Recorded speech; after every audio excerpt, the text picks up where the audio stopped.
저는 비 오는 날이 좋습니다. 비가 이렇게 오는 것보다 앞이 안 보일 정도로 막 쏟아지는 날 차 안에 있는 것을 좋아합니다. 가끔 제 아내와 함께 비가 많이 오는 날이 되면 차를 끌고 밖에 나가고 싶습니다. 차창가에 부딪히는 빗소리, 그것 때문에 운전이 힘들어서 싫다 이러시는 분이 있는데 그것은 아직 경지에 도달하지 않으신 분들입니다. 오늘도 비가 촉촉이 내리고 비가 오는 날 우리가 하나님이 세워놓으신 이 방주 안에 있는 여러분들을 진심으로 환영합니다. 미국에서 진짜 방주를 만들었다고 그래요. 보셨습니까? 어마어마하게 큰 방주를 만들어 놓고 그곳에 실물 크기로 만들어 놓고 사람들이 주변에 가득 찬 모습을 보았습니다. 오늘 이 세상에 하나님께서 구원하시기 위하여 세우신 이 방주 안에 들어오신 여러분들에게 하나님의 특별하신 은혜가 함께 하시고 하나님께서 우리를 지키셔서 구원받는 기쁜 은혜를 나누는 우리 모두가 되기를 간절히 바랍니다. 오늘 말씀의 제목은 좀 다르죠? 어떻게 제목을 줘야 될까? 저는 제목 가지고 그다지 고민하지 않습니다. 그런데 이 제목을 우리 사회를 보신 장로님께서 읽으실 때 그래 지금이야 이렇게 읽어주셨는데 그러면 재미없습니다. 제가 이 제목을 지으면서 그래 지금이야 이런 느낌입니다. 한번 해보시겠어요? 그냥 하지 말고 고개를 끄덕끄덕거리면서 이렇게 한번 해보십시오. 그래 지금이야. 여러분은 어떤 사람입니까? 저는 어떤 사람처럼 보입니까? 분위기를 잘 파악하고 분위기에 적합하도록 처신하고 움직이는 사람입니까? 아니면 나는 분위기를 진짜 읽을 줄 몰라. 그래서 무슨 말을 해야 될지를 모르겠어. 그리고 엉뚱한 말만 하고 분위기를 흐려버리는 사람입니까? 우리 주위에 그런 사람들도 있습니다. 그렇죠? 분위기 잘 모르고 나서야 될 때와 나서지 말아야 될 때를 잘 모르고 그저 막 움직이는 사람. 어떨 때 그런 분들 보면 답답하고 좀 안쓰럽습니다. 그럼 여러분은 어떤 사람이 되기를 원하십니까? 해야 할 역할과 시간을 잘 알고 움직이는 사람이 되기를 원하십니까? 아니면 역할과 시간을 정확히 알지 못하고 그저 있는 그런 사람이 되기를 원하십니까? 아마 우리 모두 다 전자를 원할 것입니다. 꼭 시대에 필요한 사람, 흐름을 알고 그 흐름에 따라서 적합하게 움직이는 사람. 만약에 이런 사람들이 리더로 있는 조직은 어떤 모습일까를 생각해 봅니다. 리더십을 공부하면서 굉장히 유명한 말이 있습니다. 어떤 조직이건 그 조직의 리더 이상으로 성장하지 않는다. 그것은 진리입니다.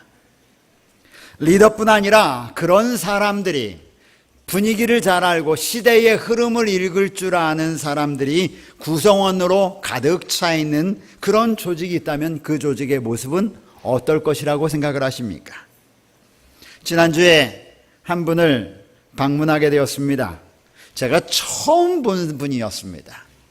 이름도 얼굴도 모르는 분인데 저한테 계속 요청해서 목사님 방문해 주십시오. 목사님 방문해 주십시오.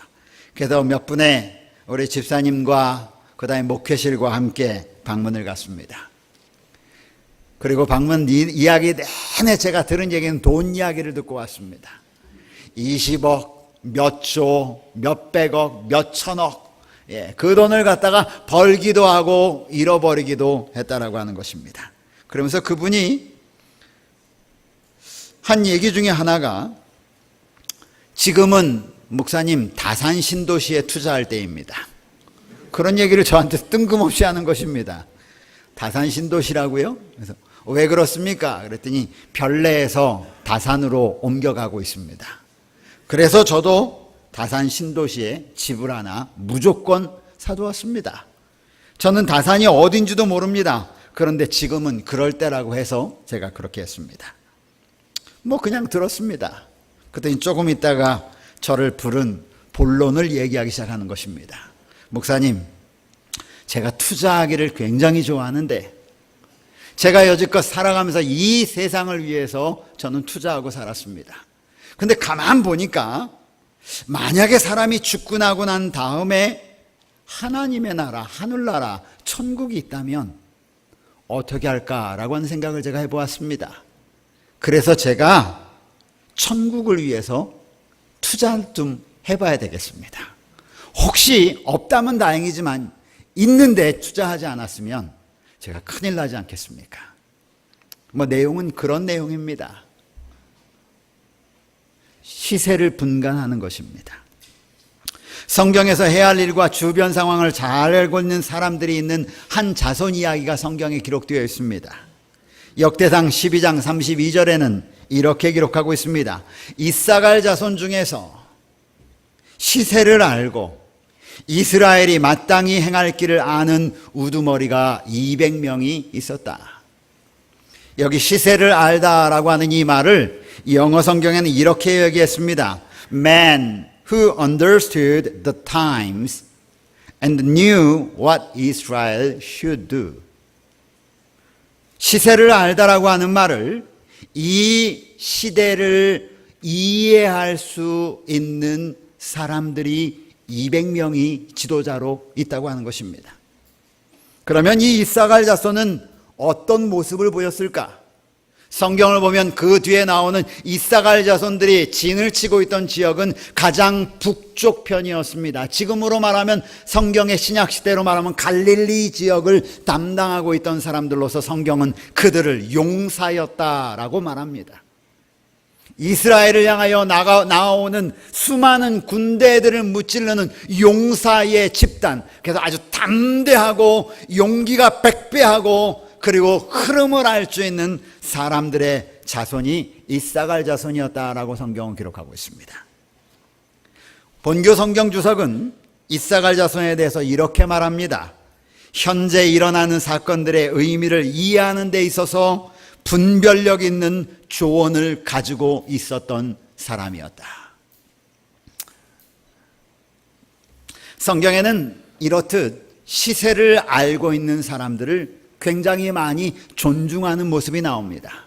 성경 에스더 1장 13절에는 왕이 사례를 아는 현자들에게 묻되 이 사례라는 말이 무슨 말일까? 그래서 영어 성경으로 돌아가 봤습니다. 그랬더니 영어 성경은 이렇게 말씀했습니다. Then king said to wise men. 지혜 있는 사람들에게 왕이 항상 물었다. 근데 지혜 있는 사람을 그 다음에 뭐라고 그러냐면 which knew the times. 시대를 잘 알고 있는 사람을 성경은 지혜 있는 사람이라고 이야기했습니다. 시대를 읽을 줄 아는 사람, 시대의 흐름을 분간할 줄 아는 사람, 지금 이 시대가 무엇을 해야 되는지 정확히 아는 사람, 그 사람은 오늘날 하나님이 필요로 하고 하나님이 찾는 사람입니다. 제가 오늘 말씀의 제목을 그래 지금이야 라고 말씀드린 이유는 이 시대를 바라보면서 시대를 분간할 줄 아는 그러한 성도를 하나님이 찾고 계시기 때문에 오늘 말씀의 제목으로 정해보았습니다.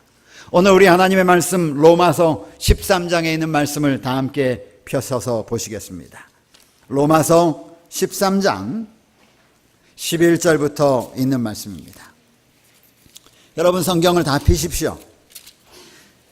귀로 듣는 것보다 눈으로 보는 것이 훨씬 더 오래 기억에 남습니다. 눈으로 보는 것보다 직접 만지는 것은 더 여러분의 뇌리에 더 많이 남습니다. 그래서 제 말을 듣고 여러분 눈으로 보고 여러분 볼펜으로 성경절에 줄을 그으면 훨씬 더 유익한 것입니다. 로마서 13장 11절부터 14절까지 있는 말씀입니다. 제가 읽어 올립니다. 여러분 눈으로 손으로 따라 보시고 만지시기 바랍니다. 또한 너희가 이 시기를 알거니와 자다가 깰 때가 벌써 되었으니 이는 이제 우리의 구원이 처음 믿을 때보다 가까웠습니다. 밤이 깊고 낮이 가까웠으니 그러므로 우리가 어두움의 일을 벗고 빛의 갑옷을 입자. 낮에와 같이 단정히 행하고 방탕하거나 술 취하지 말며 음란하거나 호색하지 말며 다투거나 시기하지 말고. 14절 다 같이 읽겠습니다. 오직 시작.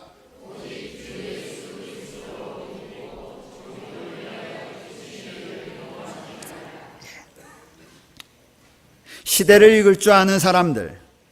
오늘 사도 바울은 로마 교회에 참석하고 있는 성도들에게 편지를 보내면서 이렇게 기록하고 있습니다. 너희가 시기를 알아라. 시기를 알아라. 그러면서 영어 성경에는 understanding present times, 이 현재 우리가 살고 있는 시대가 어떤 시대인지 너희가 이해해야만 한다 라고 말합니다. 이 시대를 보아야 합니다. 그러면서 말하기를 어떤 시기냐? 지금이 어떤 시기냐? 사도 바울은 바로, 여러분 성경은 너무너무 재밌어요. 그냥 읽지 마시고 성경을 잘 묵상해 보시면 꼬리를 뭅니다. 너희가 시대를 알아라. 어떤 시대를 알아라는 소린가? 바로 지금 이 시대는 잘 때가 아니라 깰 때라는 것입니다. 지금은 잘 시기가 아니라 깰 시기이다. 그러므로 너희가 이 시대를 알아야 한다. 그래서요, 왜 우리가 깨어야 합니까? 무엇 때문에요? 그랬더니 성경이 우리에게 말하기를 구원이 가까웠다. 너희의 구원이 가까웠다. 그러기 때문에 너희가 깨어야 한다. 너희가 처음 믿을 때보다 너희 구원이 너희 바로 문 앞에 이르렀다라고 말합니다. 그러니까 깨어야 한다는 것입니다.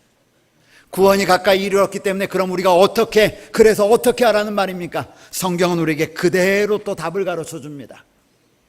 깨서 그냥 있으라는 것이 아니라 어두움의 일을 벗고 빛의 옷을 입어라. 여러분, 오늘 사도 바울이 사도 바울은 로마 교회를 한 번도 방문하지 못했습니다. 그는 정말 방문하기 원했습니다. 이 로마서는 사도 바울이 3차 선교여행 당시, 3차 선교여행이 어디까지 갔냐면 저 그리스를 쭉 위에서 마게도니아, 아가야를 거쳐서 고린도 지방까지 오지 않았습니까? 거기가 지금 어디냐면 그리스예요. 그리스 맨 밑에 있는 아테네, 고린도 지역 아닙니까? 그곳까지 와가지고 길 건너 저 바다 건너편으로 보이는 땅을 보니까 이달리아 지방이라고 우리나라 성경엔 얘기했지만 그게 이탈리아예요. 이탈리아를 거쳐서 서바나라고 성경에 기록되어 있는데 그것은 스페인입니다. 그래서 이탈리아를 거쳐서 스페인까지 복음을 가지고 가기를 원했습니다. 왜? 지금 자기가 소아시아 지방을 끝났습니다. 소아시아에서 건너가지고 마게도냐로 넘어갔어요. 마게도냐에서 아가야를 거쳐서 아가야에서 고린도까지 왔습니다. 고린도 지방까지 다 복음을 전하고 나니까 그 다음 보이는 쪽이 어디냐면 서쪽으로 이탈리아가 보이고 이탈리아를 건너가지고 스페인 서바나까지 보이는 것입니다. 그 사도 바울의 마음은 이스라엘에서 시작된 복음을 가지고 터키를 거쳐서 그리스를 거쳐서 그 다음에 이탈리아를 거쳐서 스페인까지 가고 싶었는데 지금 고린도에 멈춘 것이에요. 그래서 내가 간절히 어디를 가고 싶으냐면 로마로 가고 싶은 것입니다. 이탈리아로 가고 싶은 것이에요.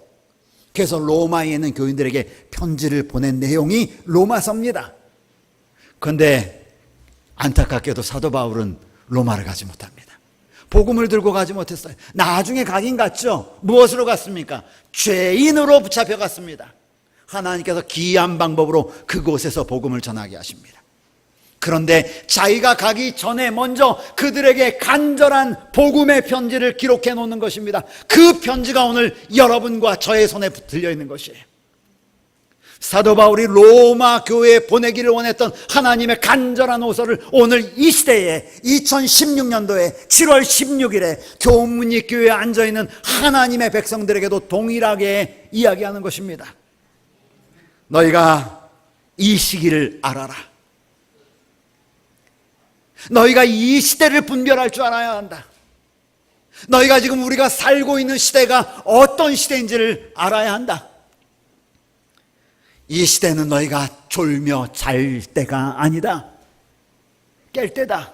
왜? 구원자 그리스도의 구원이 이전보다 가깝게 곧 문 앞에 와 있기 때문이다. 그러므로 너희 방탕하지 말고, 술 취하지 말고, 너희 시기하지 말고, 질투하지 말고, 싸우지 말고, 너희 그런 것, 어두움의 일, 밖의 일, 세상적인 일, 육신에 속한 일들 다 버리고 빛의 갑옷을 입는 자가 되어라. 아멘. 설교 끝. 이게 오늘 사도 바울이 오늘 이곳에 있는 여러분들에게 간절히 호소하는 말씀입니다. 그렇다면 어떻게 하는 사람이 시기를 분별할 줄 아는 사람입니까? 이 시기가 어떤 시기이기 때문에 시기를 분별하라고 우리에게 말합니까? 여기 사도 바울이 시기라고 하는 말을 쓸 때는 그저 이 시대를 말하는 시기라는 말을 사용한 것이 아닙니다. 이 시기라고 하는 이 성경에 나오는 단어들은 여러분, 우리도 똑같은 소리인데 뜻이 다른 한자들이 많죠. 그래서 잘 모를 때는 반드시 뭘 써야 합니까? 한자를 옆에다 써야 합니다. 그렇죠? 그래야 그 뜻, 동음, 이의어. 우리 국어 선생님 계시니까 국어 선생님 얼굴 좀 들어보세요. 왜? 많이 있잖아요. 그렇죠? 그래서 우리는 한자를 씁니다. 왜? 그렇게 하도록 하기 위해서. 히브리어도 헬라어도 마찬가지예요. 동음, 이의어들이 대단히 많습니다. 그래서 이 시기라고 하는 말이 어떻게 사용되었는가 이렇게 찾아봤더니 일반적으로 성경에 시기라고 하는 말은 그냥 일반적인 시간을 의미하는 것이 아니라 정해진, 측정된, 고정된 시간, 아주 중대한 시간을 말할 때 사용하는 단어 카이로스라고 하는 단어를 사용해요. 그러니까 너희가 이 시기를 알아라라고 하는 말은 지금 우리가 지나가고 있는 시간 11시 42분이다 라고 하는 이 이야기가 아니라 우리가 인생을 살아가면서 확정되어 있는 정해진 특별한 하나님이 구별해 놓으신 아주 특별한 시기가 있다고 하는 것입니다. 그 시간을 이해할 줄 알아야 된다는 것입니다. 그러면 성경에서 이 특정된 고정된 아주 확실한 이 시기는 언제 무엇과 관련돼서 주로 나타났는가? 모두 다 예수님과 관련되어 나타났습니다. 첫 번째는 시기를 알아라. 예수님의 초림과 관련되어 있었습니다. 그래서 성경 미가서 5장 2절에는 베들레헴 에바브라다야 너는 유다 족속 중 지극히 작을지라도 이스라엘을 다스릴 자가 내게서 나올 것이다. 예수님이 탄생할 장소에 대해서 말씀하십니다. 갈라디아서 4장 4절 때가 참에 하나님이 그 아들을 보내서 여인에게 나게 하셨다. 시간을 정하셨습니다. 하나님의 정해놓으신 구속과 관련된 우리의 구세주와 관련된 메시아와 관련된 정해진 시기를 이해하고 바라보는 것은 매우 중요한 일이었습니다. 이 정해진 시기를 그대로 바라보았던 사람들이 누구였냐면 바로 우리가 잘 아는 양치기 목동이었습니다. 그들은 시기를 분간할 줄 아는 사람이었습니다. 그래서 그들은 올 때가 되었을 때에 하늘에 나오는 사인을 보고 태어난 예수 그리스도를 맞이하기 위하여 왔던 것입니다. 동방 박사들이었습니다. 그들은 시기를 분간할 줄 아는 사람들이었습니다. 시대소망 31쪽은 이렇게 말합니다. 구주의 강림은 에덴에서 예언되었다. 아담과 하와는 이 약속을 처음으로 듣고 이 약속이 성취되기를 고대하였다. 이것이 시기인 것입니다. 오실 메시아, 아기로 탄생할 메시아의 시기가 정해져 있고 그 시기를 분간할 줄 아는 자가 복이 있는 것입니다. 그래서 예수님은 예정된 시간에 정해진 장소에 태어나셨습니다. 그 정해진 사건을 환영하기 위하여 천사들이 노래하였습니다. 기쁨과 영광은 더 이상 숨길 수 없었다. 천군 천사들의 밝은 광채가 온들을 환하게 비추었다. 땅은 숨을 죽이고 하늘은 노래에 귀를 기울이기 위하여 땅을 굽어보았다. 지극히 높은 곳에서는 하나님께 영광이요 땅에서는 기뻐하심을 입은 사람들 중에 평화로다. 이 찬양이 그때 불려진 것입니다. 그러나 이 시기는 이미 완성된 시기입니다. 사도 바울 당시에 이미 지나갔습니다. 그러면 사도 바울이 오늘 로마 교회에게 보낸 편지 가운데 너희가 이 시기를 알거냐라고 할 때 사도 바울이 진짜 얘기하고 싶었던 그 시기는 무엇일까라고 하는 것입니다. 그것은 예수님의 다시 오심에 관한 것입니다. 시기와 관련된 성경의 사례들을 쭉 살펴보면 이 시기는 늘 무엇과 연관되어 있냐면 우리의 구속주 예수님의 임하심과 관련되었는데, 초림에 대한 임하심에 대해서는 벌써 이미 과거의 역사 가운데 지나갔는데 사도 바울이 다시 그것을 이해하라고 하겠습니까? No, 아니죠. 그는 다시 오실 예수 그리스도의 재림에 관하여 우리의 눈을 들라고 말합니다. 우리는 예수님의 제자들이 한 질문을 통하여 온 인류가 그토록 소망하는 시기에 관한 질문을 대신할 수 있습니다. 마태복음 24장 3절에 예수께서 감람산에 앉으셨을 때에 제자들이 조용히 와서 묻습니다. 예수님, 우리에게 말씀해 주십시오. 어느 때에 이런 일이 있겠습니까? 어느 때에 그 시기가 오겠습니까? 어느 때에 약속된, 정해진, 확정된 예수 그리스도의 임하심이 있겠습니까? 언제 이런 일이 일어나겠습니까? 예수님의 제자들의 최고의 관심사는 시기에 관한 것이었습니다. 확정된 사건에 관한 것이었습니다. 언제입니까, 예수님? 그 시기를 예수님의 다시 오심에 그들은 초점을 맞추고 있었습니다. 그러므로 오늘 사도 바울이 로마에 있는 성도들에게 말한 것처럼 우리는 예수 그리스도의 재림과 관련된 시기를 분별할 줄 알아야 하는 성도들이 되어야 하겠습니다. 오늘 사도 바울이 말하는 것은, 성경이 우리에게 말하는 것은 너희가 이 시기를 알아야 한다. 이 시기가 지금 예수님의 정해진 시간표 가운데 어디쯤 왔는지 알아야 한다. 그걸 안다면 너희가 지금 잘 때가 아니라 깨어날 때다. 시기가 다가올 때 행동하는 공통적으로 나오는 행동이 있습니다. 그 행동을 예수님은 비유 가운데 말씀하셨는데 열처녀의 비유 가운데 말씀하셨습니다. 잠자는 일입니다. 그래서 사도 바울도 너희가 다 잠잘 때가 아니라 깨어날 때라고 말했습니다. 열처녀의 비유 가운데 신랑을 기다리다가, 이 정해진 시기를 기다리다가 신랑이 더디용으로 그 신랑을 맞기 위해 준비하고 있던 신부의 친구들이 다 공통적으로 한 일이 있었습니다. 그것은 뭐냐면 자는 일이었습니다. 그래서 여러분, 자는 일은 그다지 이상한 일이 아닙니다. 주의 성전에서 꾸벅꾸벅 조는 일, 그다지 이상한 일이 아닙니다. 깰 때 깨시면 되는 것입니다.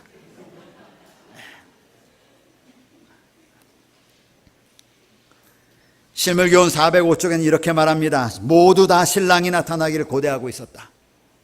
그러나 신랑은 지체하였다. 1시간이 가고 2시간이 갔다. 기다리는 자들은 피곤해서 잠이 들고 말았다. 밤중이 되어 보라, 신랑이 돌아다 맞으러 나오라는 부르짖음이 들렸다. 졸고 있던 자들은 황급히 깨어 벌떡 일어났다. 이 교회 안에서 시기를 우리는 모두 다 분별하고 살아갑니다.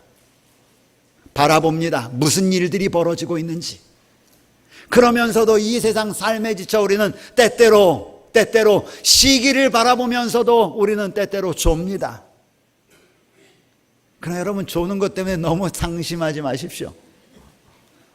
보라, 신랑이로다 라는 음성이 들릴 때 깨어나시기를 간절히 바랍니다.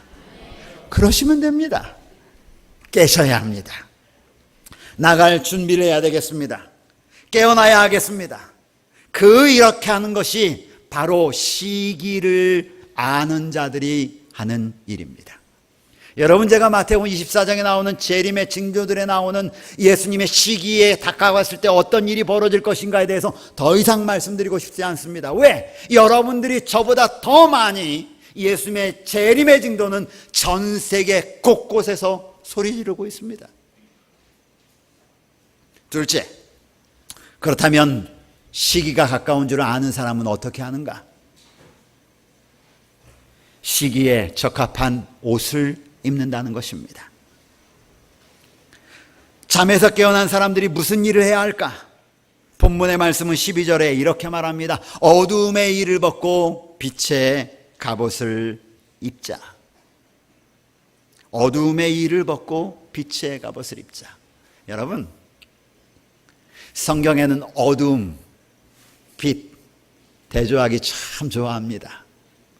요한복음 1장을 시작하면서 태초에 말씀이 계시니라. 이 말씀이 하나님과 함께 계셨으니 이 말씀은 곧 하나님이시라.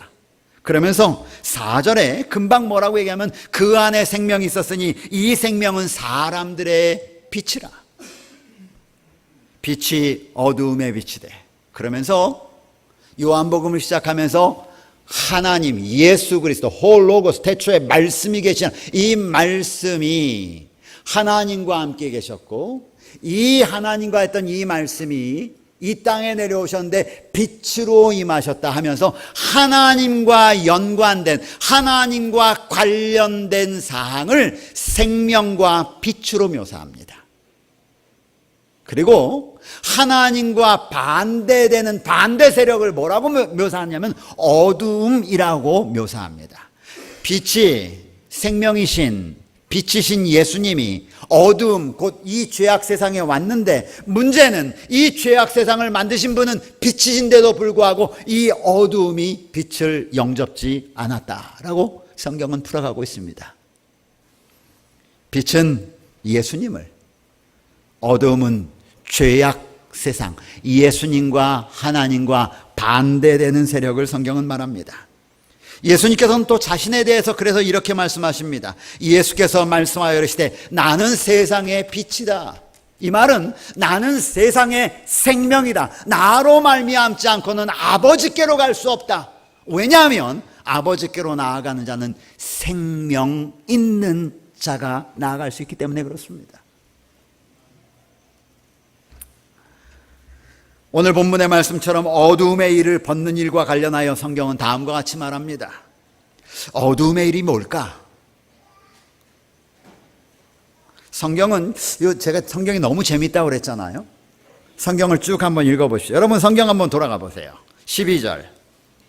밤이 깊고 낮이 가까웠으니 그러므로 우리가 어두움의 일을 벗고 빛의 갑옷을 입자.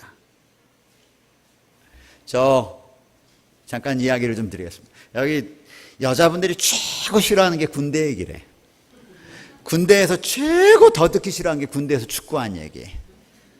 근데 남자들이 최고 재밌어하는 얘기가 뭐냐면 군대 얘기예요. 근데 요번에 얼마 전에 그 군대 얘기에서 우리 뜬 드라마 하나 있죠. 온 세계가 다 난리가 났습니다. 그렇죠? 그런 거 보니까 여자분들도 군대 좋아하는 것 같아요. 그런데 이 어둠이 가고 태양이 뜰 때 군대에서 무슨 일이 벌어지는 줄 아십니까? 우리나라 가장 북쪽에 가면 거기 이렇게 비무장지대로 들어가는 쭉 경계선들이 쫙 있습니다. GP라고 그러죠. 그리고 그 경계선에는 우리나라 서쪽부터 시작해서 저 동쪽 끝까지 철책을 쫙 쳐놓고 여러분의 아들들이 밤새 거기서 지킵니다. 근데 지킨다고 하는 소리가 조금 무색할 정도로 하여튼 밤새 서 있습니다. 그런데 뭘 세워놓느냐, 밤에는. 예? 밤에 뭘 세워놓는 줄 아십니까, 여러분? 사람들을, 낮에 허수아비를 세워놓죠? 그렇죠? 밤에 군인들이 들어가서 총을 딱 거치해놓고 처음에는 무섭습니다. 그런데 조금 시간이 지나면 익숙해져요. 아무도 안 오는 거 알거든요. 그래가지고 뭐 합니까? 밤이니까 다 뭐 하겠어요? 다 거기서 잡니다. 누구만 서 있느냐? 쫄병만 서 있는 거예요. 그리고 고참들은 그곳에 앉아가지고 이렇게 하잖아요. 야, 누구 오는 소리 있으면 깨워. 밤에 하는 일입니다. 속이는 일이에요. 그러다가 해가 점점 뜰 때쯤 되면 모든 군인들이 함께 와서 다 지킵니다. 우리 다 여기 있다 하는 거죠. 오늘 성경은 밤이 깊고 낮이 가까우니 그러므로 우리가 이제 어둠의 일들은 하지 말자.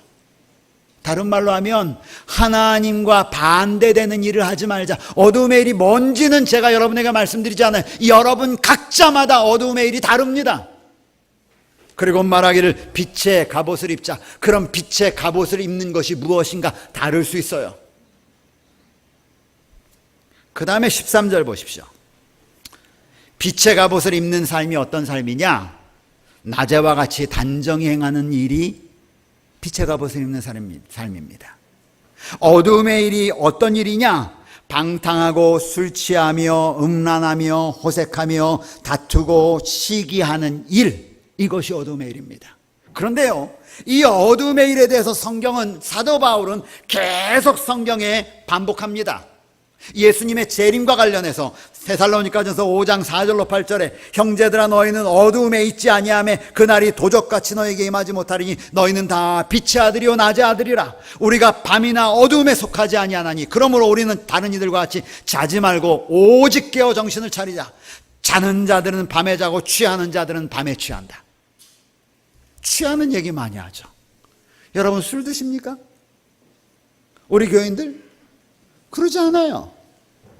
우리가 밤에 다니면서 뭐 술 주정하고 다닙니까? 그러지 않아요. 그런데 성경이 말하는 술 취하는 자는 술을 마시는 자를 말하는 것이 아니라 분간할 줄 모르는 사람을 술 취하는 자라고 말합니다. 술 취하면 어디가 집인지 어디가 길바닥인지 모르잖아요. 아무 데 나가서 누우면 거기가 뭐예요? 집이에요. 생각 속에는 지금 나 어디 지금 가까이 와 있는 거예요? 내 안방에 와 있는 것 같아. 그래서 길바닥에서 자기 신발 벗어놓고 윗줄이 벗어놓고 누워서 자지 않습니까? 생각 속엔 다 지금 어디 와 있어요? 집에 와 있어요. 강 목사님 어떻게 잘 알지? 술도 안 마셨는데. 술은 안 마셨지만 술 마시는 분들을 많이 봤어요. 착각하는 사람입니다. 믿음에 있어서 술 취함이란 무엇인가? 우리가 지금 어디 있는지조차도 모르는 거예요. 생각 속에는 예수 그리스도를 따라간다고 얘기하는데 자기의 삶은 세상 가운데 술 취한 사람처럼 있는 것입니다. 술 취하지 말라는 말이 계속 나와요. 에베소서 5장 8절로 18절도 여러분 나중에 읽어보십시오. 계속해서 나옵니다. 술 취하지 말라. 이는 방탕하는 것이니라. 여러분, 이 시기에 입어야 할 옷, 성경은 무엇이라고 얘기하지 아니하고 낮에와 같이 행하고, 낮에와 같다라고 하는 것은 우리의 삶을 숨길 수가 없이 드러난 삶임을 말합니다. 다른 말로 하면 예수 그리스도께서 하늘의 천사들이, 하늘의 영적인 존재들이 우리의 삶을 주목하고 있다는 사실을 결코 잊지 마시기를 간절히 바랍니다. 그 삶이 빛의 낮에처럼 행하는 삶입니다. 빛의 갑옷을 입고 말씀을 보는 일이 빛의 갑옷일 수도 있습니다. 기도하는 일이 빛의 갑옷일 수도 있어요. 남을 돕는 일이 빛의 갑옷일 수도 있습니다. 그러나 이런 삶대로 예수 그리스도의 마음의 품성이 우리 삶 가운데 있는 것처럼 그런 삶을 사는 것이 시기에 적합한 옷을 입고 사는 사람이라고 말합니다. 저는 이제 말씀을 마치면서 이번 주에 있었던 제가 감동을 받은 일이 있습니다. 오늘 공교롭게도 그분 두 분이 다 여기 와 계세요. 여러분 혹시 우리 성도들에게 박혜종 씨가 누군지 아십니까? 박혜종. 예. 건희 아버님 여기 뭐 제가 오늘 안 올 줄 알고 제가 사실 준비를 했는데 이번 주 동안 우리 목회실을 하고 우리 몇 분들은 우리 야영에 갈 준비를 위해서 참 바빴습니다. 정말 바빴습니다. 일이 계속 밀려오니까요. 근데 건희 아버지가 교회 오라고 그러면 한 번도 제가 아직은 못 오신 이전엔 모르겠습니다. 근데 제가 오고 지금 오늘 처음 오셨어요. 근데 저희가 야영 장비를 준비하고 뭐 한동안 뭐 어떤 기계가 좀 말썽을 부렸어요. 그래서 저희가 하다 안 되니까 우리 김영수 장로님이 오셔가지고 건희 아버지한테 도움을 요청했습니다. 건희 아버지가 어떤 일 하시는지 잘 아시잖아요. 그렇죠? 예, 5분 대기조입니다. 전화만 오면 가셔야 돼요. 차량 고쳐주기 위해서. 이런 분인데 다른 같이 일하는 분들도 없는데 이분이 오신 겁니다. 전화를 옆에 놓고 그분이 할 수 있는 최선을 다해서 주의 성전, 성소 그리고 하나님의 백성들의 편의를 위해서 무엇인가를 계속 돕는 것입니다. 근데 돕다가 가셨다가 다시 오셨다가 가셨다가 또 갔다가 왔다가를 수도 없이 제 전화를 여러분에게 보여드리면 그날 저한테 찍혀있던 우리 박혜종이라는 이름이 얼마나 많이 오갔는지 모릅니다.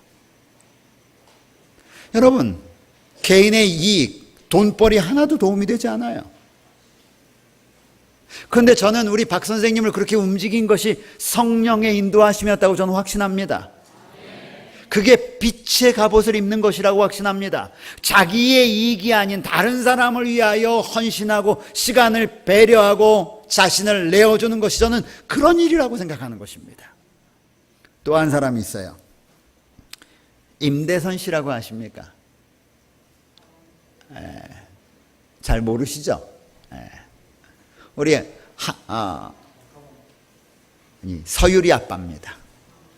서유리 아빠는 누구냐면 박화원 씨의 남편입니다. 여기 있어요. 저기 승우 아빠라고 그러는데 되고 잠깐 일어나 보세요. 우리 서유리 아빠. 우리 교회 계속 나오는데 여러분 잘 모르셔요. 아직 집사도 아니고. 우리 서유리 아빠하고 사귄 지는 얼마 안 됐는데 참 좋은 분이에요. 정말 헌신적인 분입니다. 그런데 하루를 휴가를 내가지고 하루 종일 밤 9시까지 저희하고 같이 있었습니다. 근데 기뻐하는 것이에요. 하나님의 교회를 위해서, 하나님의 성도들을 위해서, 성전을 위해서 무엇인가 하는 것을 감사하게 여기는 것입니다.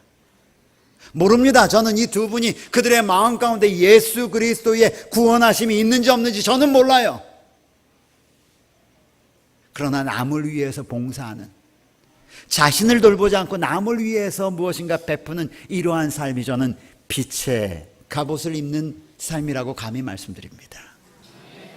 여러분, 오늘 우리가 이 말씀처럼 또한 이 시기를 알거니와 자다가 깰 때가 벌써 되었으니 이제 우리의 구원이 처음 믿을 때보다 가까웠습니다. 그러므로 밤이 깊고 낮이 가까웠으니 그러므로 우리가 어두움의 일을 벗고 빛의 갑옷을 입자.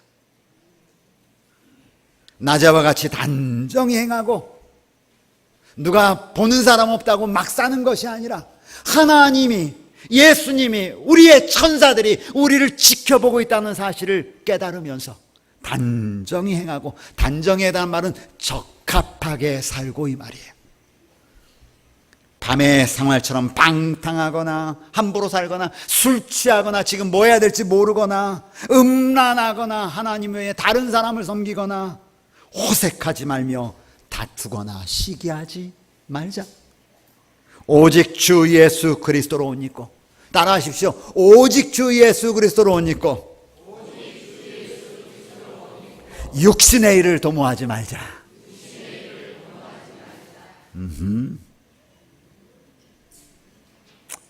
그래, 바로 지금이구나. 여러분, 그러한 은혜 가운데 살아가는 성도들 되길 바라면서 말씀을 마칩니다.